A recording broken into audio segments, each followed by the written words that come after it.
పిల్లి మరియు గంట.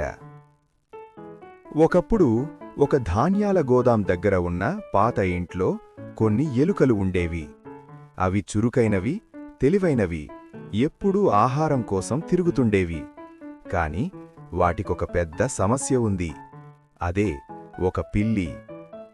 ఆ పిల్లి చాలా నిశ్శబ్దంగా తిరుగుతుండేది. రాత్రిపూట ఎలుకలకు తెలియకుండానే పట్టేసేది. ఎలుకలు భయంతో జీవించేవి. ఒక సాయంత్రం అన్ని ఎలుకలు కలిసి ఒక సమావేశం పెట్టాయి. ఇలా ఇక జీవించలేం, ఒక ఎలుక చెప్పింది. ఏదో ఒకటి చెయ్యాలి. అప్పుడే ఒక ఎలుక ధైర్యంగా లేచి నిలబడి చెప్పింది, నాకొక అద్భుతమైన ఆలోచన వచ్చింది. అన్ని ఎలుకలు దగ్గరికొచ్చాయి. పిల్లి మెడకు ఒక గంట కట్టుదాం, అది చెప్పింది. పిల్లి కదిలితే గంట మోగుతుంది. అప్పుడు మనకు ముందే తెలుస్తుంది. అన్ని ఎలుకలు ఆనందంతో ఉత్సాహంగా కేకలు వేశాయి. చాలా మంచి ఆలోచన, ఇది మనల్ని కాపాడుతుంది. అవి ఆనందంగా నాట్యం చేశాయి. అప్పుడే ఒక వృద్ధ ఎలుక నెమ్మదిగా లేచి నిలబడింది.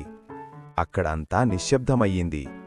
ఆ వృద్ధ ఎలుక ప్రశాంతంగా అడిగింది, ఆలోచన బాగుంది, కాని పిల్లి మెడకు గంట ఎవరు కడతారు?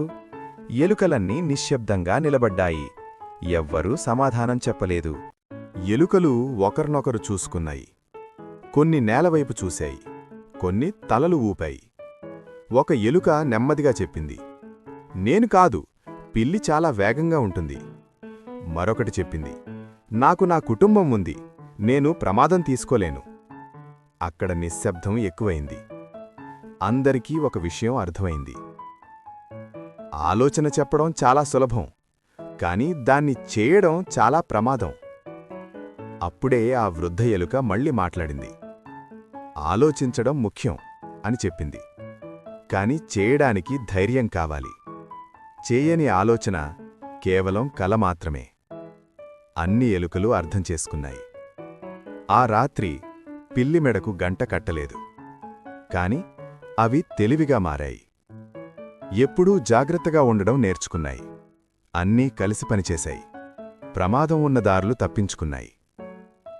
ముఖ్యంగా ధైర్యం గురించి మాట్లాడ్డం మరియు నిజంగా ధైర్యంగా ఉండడం వేరు అని నేర్చుకున్నాయి.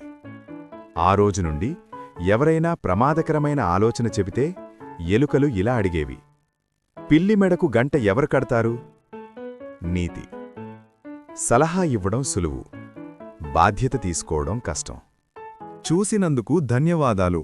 ఇంకా మంచి కథల కోసం టైనీ టాడ్లర్ టైమ్స్ ఛానల్ను తప్పకుండా సబ్స్క్రైబ్ చేయండి.